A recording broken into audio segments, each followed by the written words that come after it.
The quest for more foreign direct investment in Nigeria continues to gain faith in Canada under the leadership of the High Commissioner of the Federal Republic of Nigeria to Canada, Adeyinka Asekun.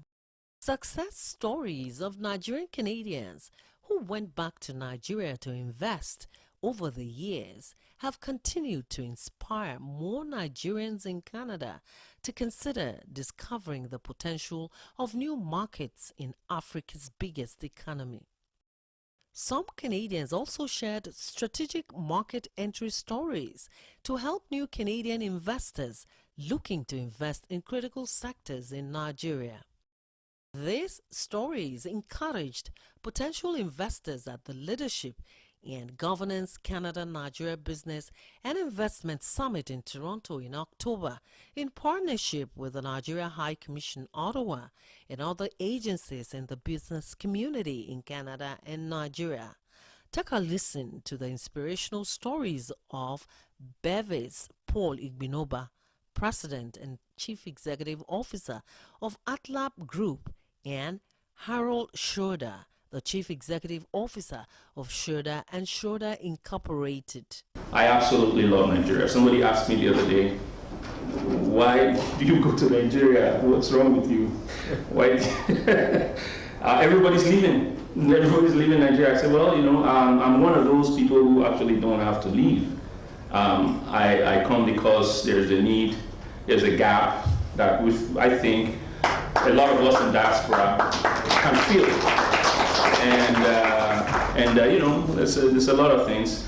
So when I look at Nigeria, I have great love for it because it's simply the largest black race on earth. I don't even know if there's anywhere in Mars or in anywhere in the solar system you will find black people. It's simply in Nigeria.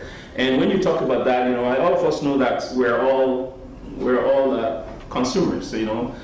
Black people are more consuming nation, and when you have that numbers of over 200 million people who have lived together for so many years, irrespective of culture, religion, and ethnic diversity, it's a country with massive untapped oil resource and abundant minerals.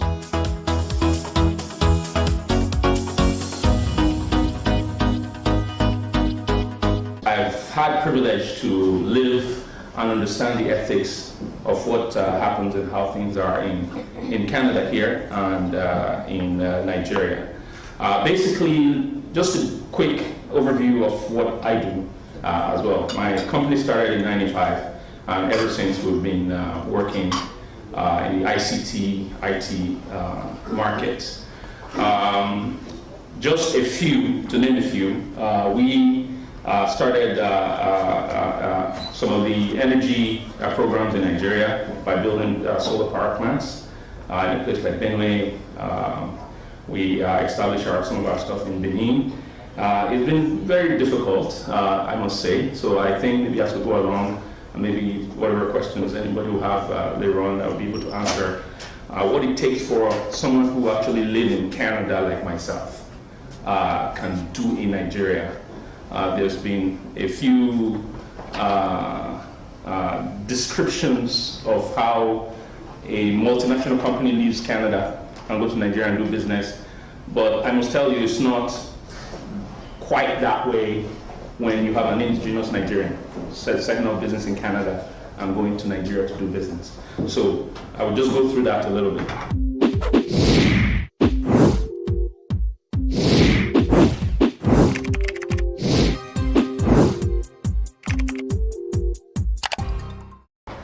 If you probably look around somewhere around Mississauga, you'll see some of my street lights in Mississauga. We were privileged to have the mayor at the time to get that done in Mississauga. But I took the initiative, even as expensive as it was, to introduce it to the Ministry of FCT, Lagos, and see how we can duplicate the same thing. When you see those lights, you think they pay for them, but they actually don't. They just, people invest and put those lights in Mississauga, and every time you light them up, somebody makes money. So that's how it is. But the details are, I guess you say, the devil's in the details.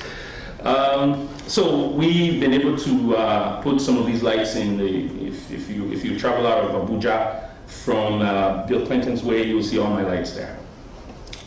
And I also got involved in opportunity in Europe by partnering with another company.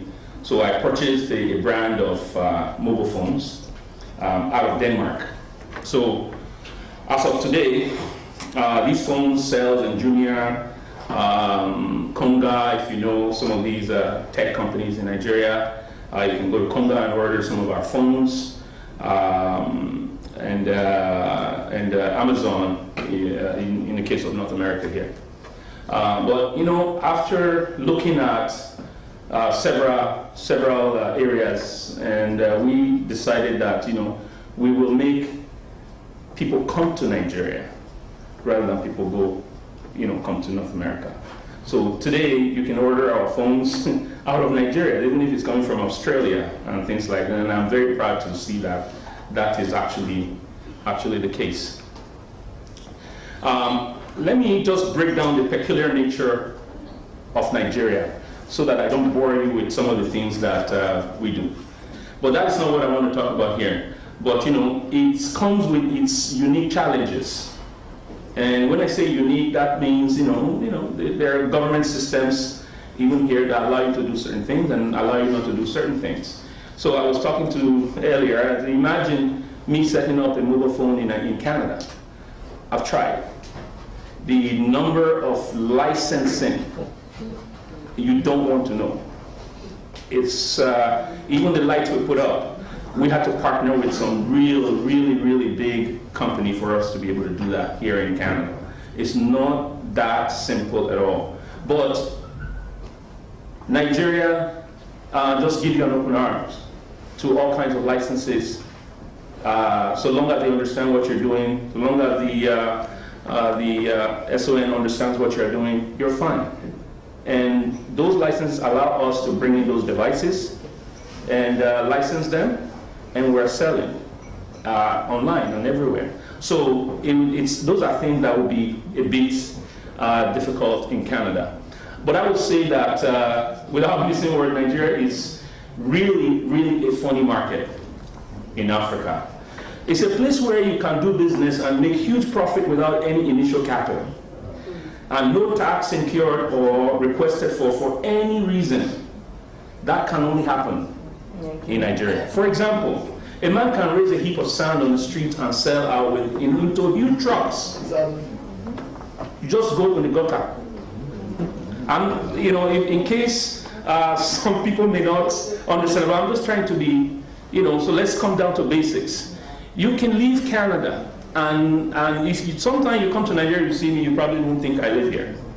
I know people who have come and say, are you sure you're from Canada? No, I dig up sand and I sell them.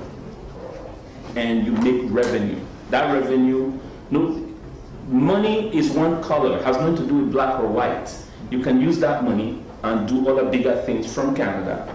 So doing business in Nigeria is very profitable and promising, but you need to consider the kind of business you want to take there and the specific approach that is required for such business to thrive and hit huge profit without a limited, you know, within a limited time. This type of approach varies from person to person, from firm to firms, and government to government.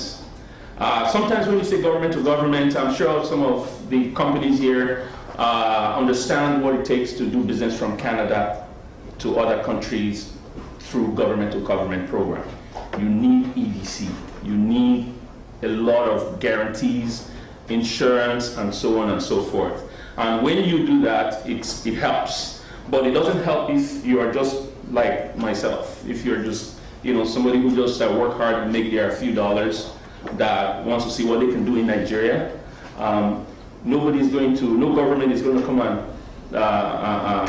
ask you to say, go and bring guarantees. But Nigeria government can do business with Canadian government. You need EDC. You need all that stuff if you get involved in that. So projects which can be backed by government guarantee institutions, you know, like Exports Development Canada. So there are factors that you must live by in doing business in Nigeria. Some of these things may be peculiar to me. I'm not sure with other people, but I will just explain some of the ones that I know. Maybe it will help somehow along the way. Number one, delayed payment expectancy syndrome. In Nigeria, whether you like it or not, there are groups of people that may engage you in business, and you will just have to forfeit the profits or allow the engaged partner to pay you when he or she can. That is some of the things that may not happen with multinational companies because they have pre-written agreements and bank-backed agreements with some of the major players that maybe you and I may not really have. So for example, if you must do business with some politicians in Nigeria, you may require extra wisdom and personal friendship. Don't get it twisted. Some politicians are very prompt in payments, and I've experienced that myself personally, specifically places like River State, where we did a lot of medical programs between Canada and Nigeria. I believe it was probably about 3-4 billion naira. At the end of the day, the governor just said, look, well done, come to my office. So it was easier. So the bottom line here is that you must prepare your mind ahead of this. 2, overcoming middleman challenges. There are too many of them. In fact, specifically in Akwa Ibom, come and do this, come and do that, you see a lot of that. Over 70% really are just not what they say they are. And unfortunately, enough of some of these middlemen, really, you will see them with really good people around, and you can't tell who they are. So you need to be careful, in order not to become victims before you realize it. 3, undue social responsibilities. The ideal thing is that corporate social responsibilities should be the mandate of a business owner to consider giving back to the society where you operate. But in Nigeria, there are some interest groups, such as some community youths of traditional rulers, who believe that it is their right to have a piece of you, to take home regularly. You must give them. But I will always encourage you, when you come across these people, please do not ignore them. Do not ignore them. The last people you want to ignore is those young people. It is very, very important to engage them in a friendly dialogue to reach an agreement, because someday they will be there for you. That is one of the things that I have seen. So the price factor. Of course, you can, if you're in the mall here, you go to one store and another store, you buy a shoe, it's the same shoe, exactly the same shoe. In fact, if it's more on this side, you tell these other guys and say, look, I found it cheaper here. They will price you down. They will price match you, but not in Nigeria. Not in Nigeria whatsoever. So you can have 2 different people sitting side by side. This egusi is 10 naira, this one is 15. It will tell you why it's 15. And will explain it to you, and trust me, you'll be so pushed to buy it at 15 because she's explained it very, very well. And so those are the things you will see. But when it comes to a larger, in a place like business, companies, and you also see this in companies as well. So one of the examples I gave was, we brought in some colleges from Canada to partner with University of Jos. And we went around and it was great. Everything was fine. They were ready to sign agreements and everything. But we realized that the project was dead on arrival after days and days in hotels and everything. I couldn't understand why until someone in NUC brought out an act that the university cannot charge what a university in Canada charges by law. I've never seen that before. So you must prepare yourself in some of these things and understand that Nigerian law works, contrary to what a lot of people may think, but Nigerian law works. Yeah, you might be your own judgment. You get a judgment, court's supposed to enforce it, but because of the system, you probably have to enforce the law yourself. So those are some of the things. So packaging. I use the word Canada sells. I wanted to make an example of a Canadian slipper. I left Canada. I was having my feet was hurting a little bit, so I was wearing slipper. I arrived in Lagos, and somehow the slipper had an issue, and I couldn't wear it. So I figured, let me buy another one just from nearby. So I went to one of these markets and bought one, just a simple slipper that you can wear to the bathroom or something. So I got to Abuja with it. Somebody said, "Where did you get this?" I said, "I just bought this." He said, "No, don't lie to us. You brought this from Toronto." I said, "No. I bought this in Lagos." He said, "No, it's a lie. Please, I need one of these." I said, "Really?" He said, "Yeah." So I called my guy in Lagos. I said, "Please, go to the place I bought it, buy one and bring to me." And they said, "How much?" I said, "Just give me one. It doesn't matter. I'll just bless some of my boys." And so he gave me 10,000. I bought that thing 200 naira. So why? He's looking at the Canadian factor. Believe me, that is simply what that is. So, Nigerians are lovers of good things and good life. Give them a tract and be real with them. They'll be willing to empty their pockets to get your stuff. If a Nigerian business visits your office for the first time over a business meeting, the fittings in your office will go a long way to determine how the negotiation will end. Also, it's a product for sale. The packaging and wrappers designed with certain promotion sales, it sells you faster. So when you look at the other high quality and productivity, this is very simple to understand. Give the best of your product and service to a Nigerian. He or she will invite 10 others. So to you, for the patronage, let's not forget the business saying that if you satisfy a customer, you have invited 10 more. No doubt, the Standard Organization of Nigeria is doing this in a very good way. The seventh one is something that, however you want to see it controversially, don't misunderstand lobbying for corruption and tips for bribe. I say this because my experiences between Canada and Nigeria, I have come to realize that it's no different. It's no different, whether in North America. He said, no, here, we don't do that. We will tell you 30-something%. I said, it costs, I refused. But you know what? It's tips. But in Nigeria, we demonize ourselves and call it bribe. So we must think differently in understanding the peculiarity of Nigeria and where you're coming from. Now, I would just say, be referred by the right group. Let people who have seen, who have gone, who have done some of these things, that understand, that have database of good companies, good corporations, government agencies. These are some of the people that, some of them I know, the Canada Africa Chamber of Business, the Nigerian Canadian Business Network, and our group as well, the Leadership and Governance of Canada and Canada Nigeria Investment. These are groups that you can meet privately. You can sit down and discuss with them. They can take you to the right people and introduce you to the right direction.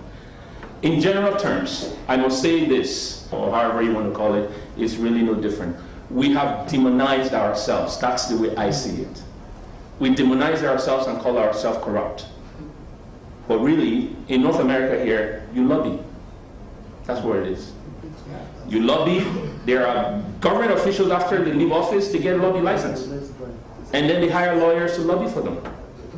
And they don't call it corruption, they don't call it any of these things. But why do we do that? So, and you go, I was at There's a restaurant, this Chinese restaurant, I forgot the name, in Brampton. And after we've done, and the man said, oh, can you pay? I said, yeah, let me pay. So I saw the machine, it was reading how many percent of tips. I said, no. Nigeria is a global target market, irrespective of some mismanagement over the years. Many nations across the globe want to do business with Nigeria, but are seeking for a level playing ground for such to happen.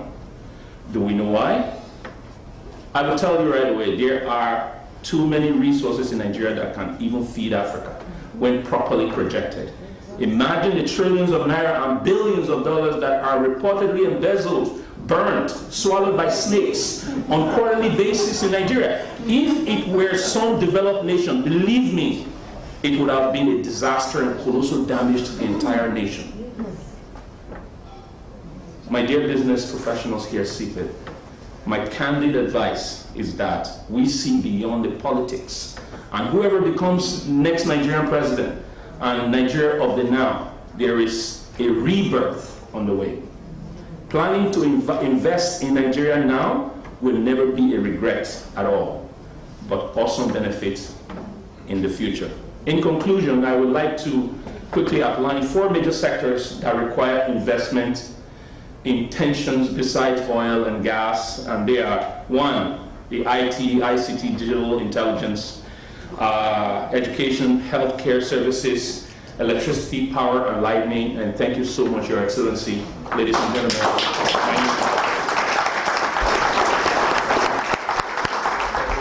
Learnings that we gathered during our time in Nigeria, what the current situation looks like right now in Nigeria. What kind of competitive advantages would an investor out of Canada have over local funding sources? I mean, clearly there's local investors and money available as well. So what makes it different?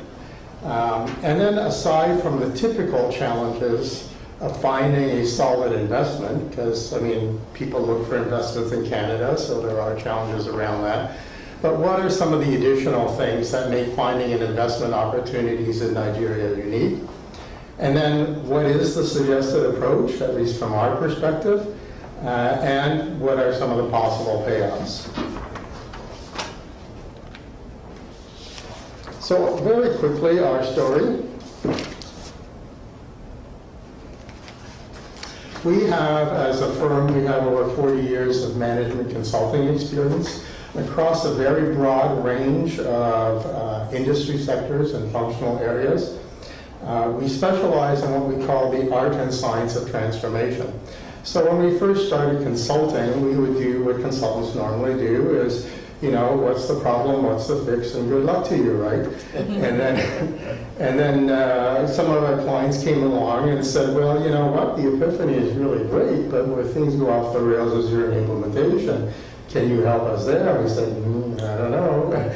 Let's check into it. And so we spent like 2 or 3 years researching the topic and came up with this concept of the art and science of transformation, where arguably, I say arguably, smart people can figure out what to do, but it's around the art part, the political acumen, the people acumen, all those types of things that things typically go off the rails.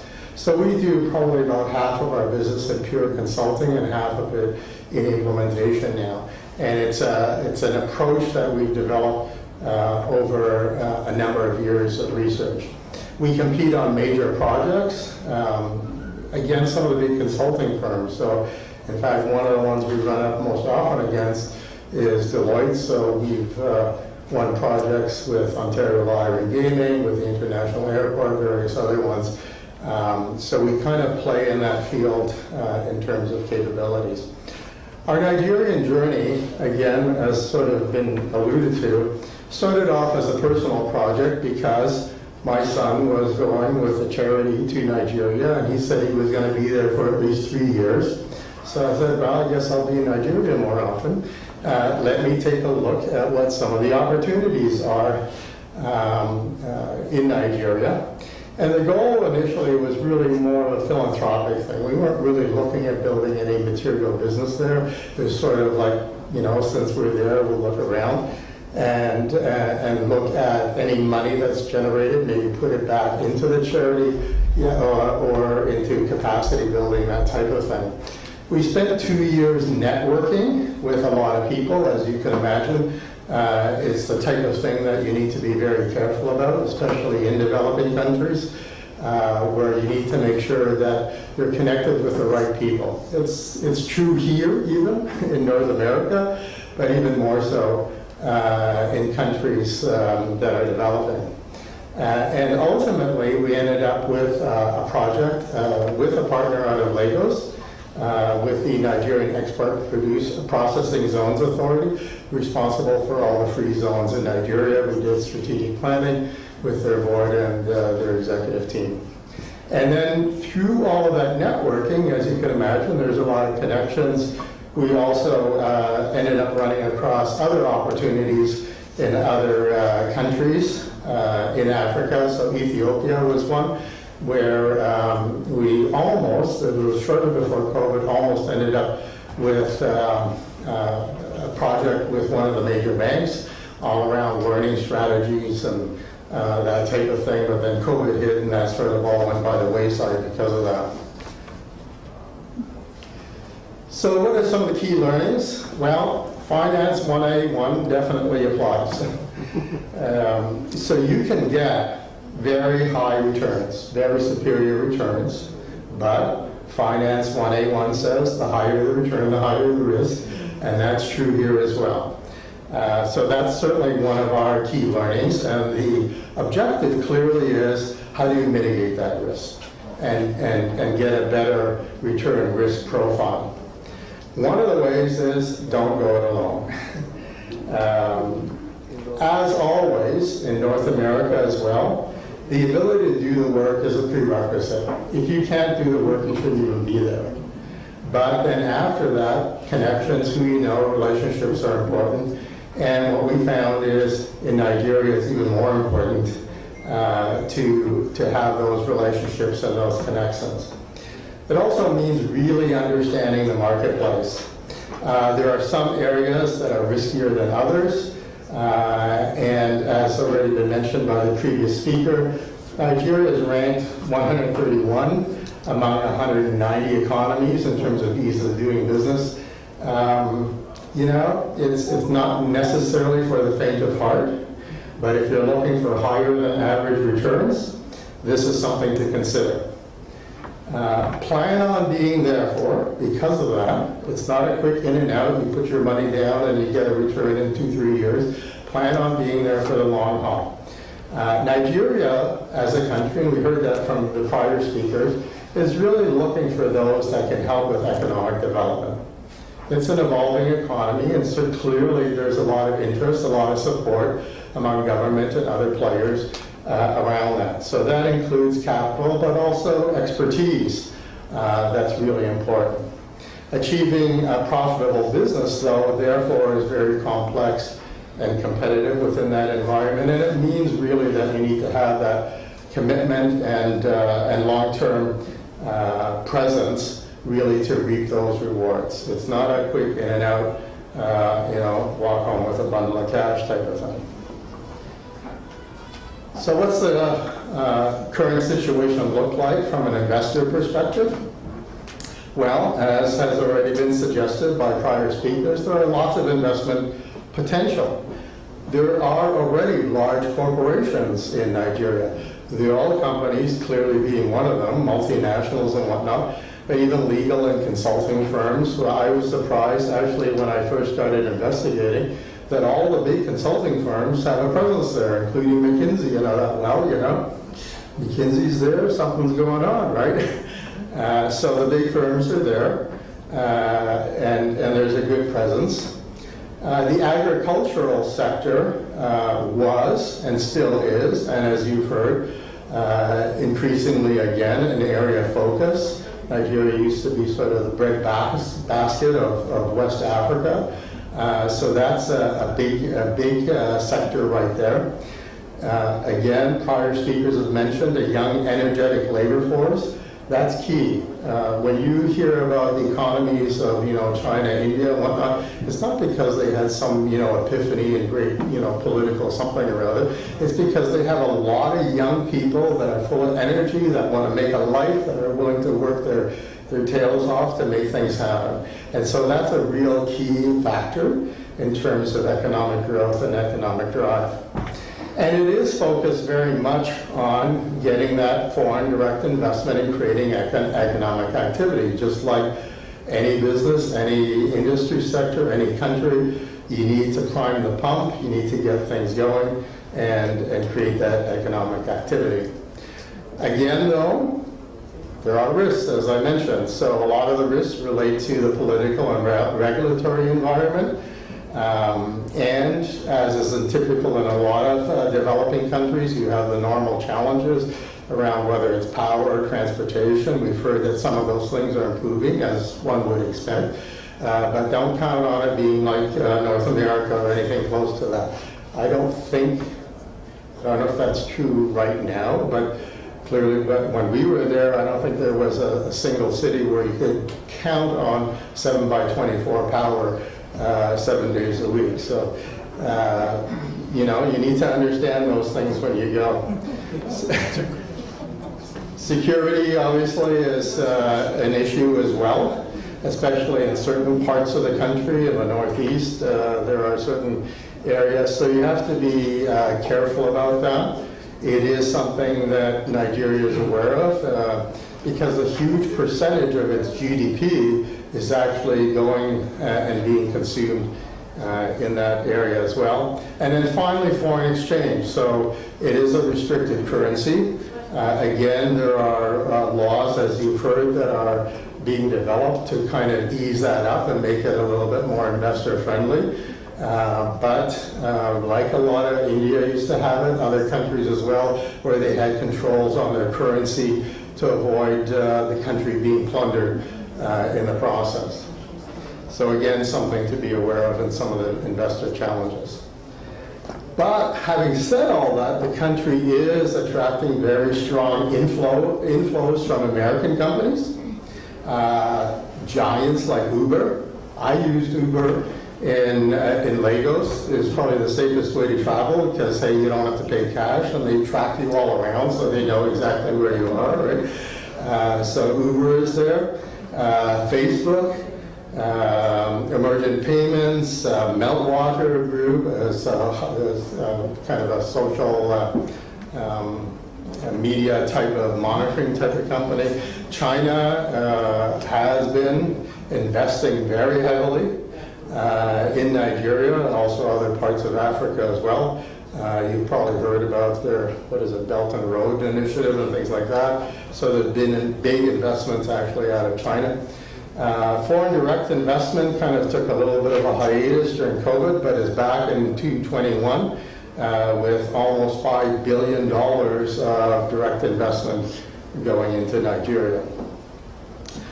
So potential market segments to look at, prior speakers have mentioned some of those. I want to concentrate on the left side there in terms of the private sector, oil, gas, mining, telecom, manufacturing, electricity, infrastructure, financial services, technology, and lastly, agriculture.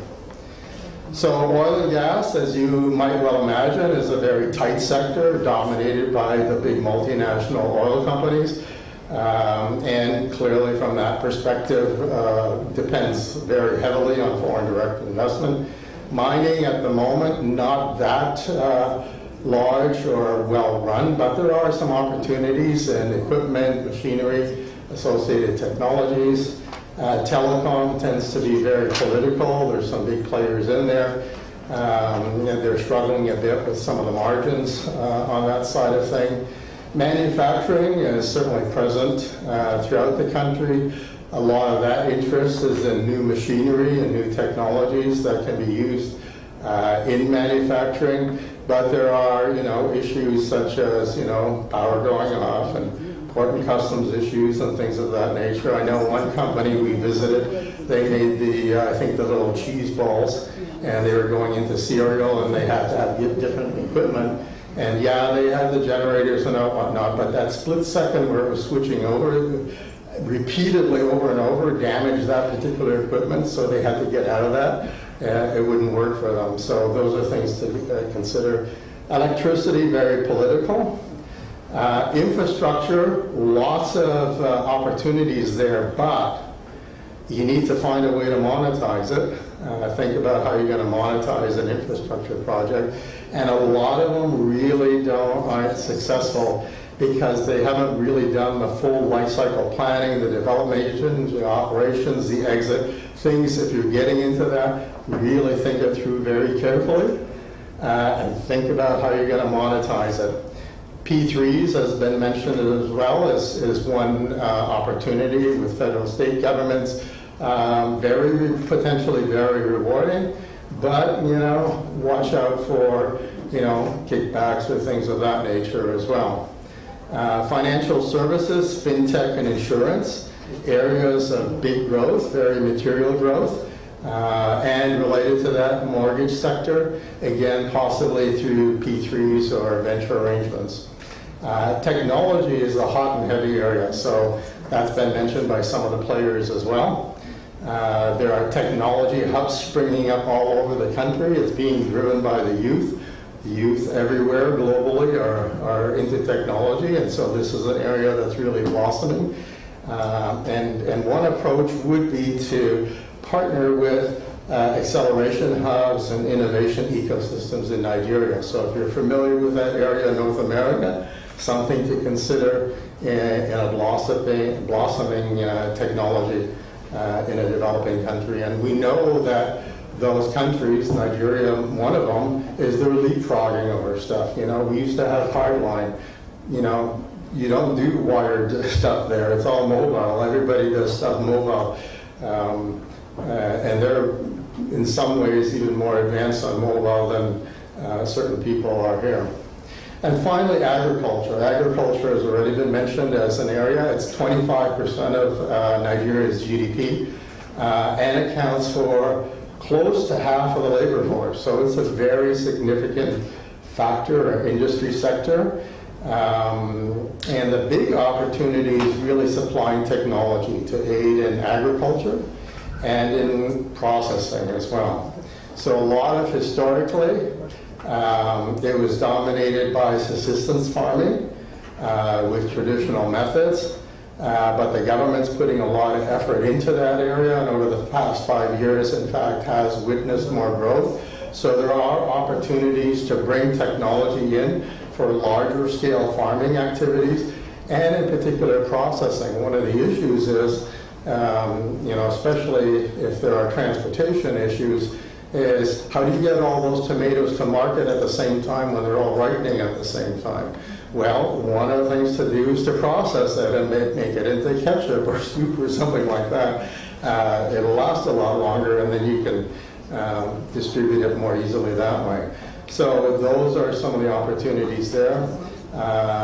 They also now have Products Research Institute, which is accredited to certify qualified agricultural products intended for support.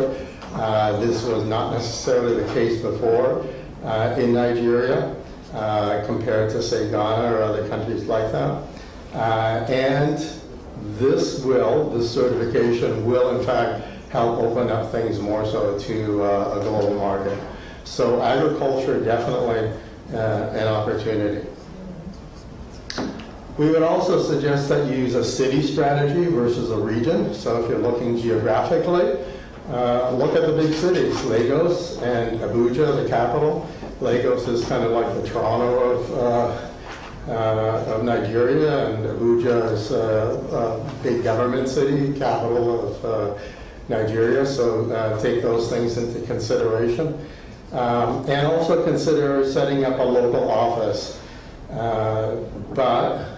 And again, the local office in terms of presence, of really understanding the environment, of having the presence to develop the partnerships, to showing the commitment, long-term commitment.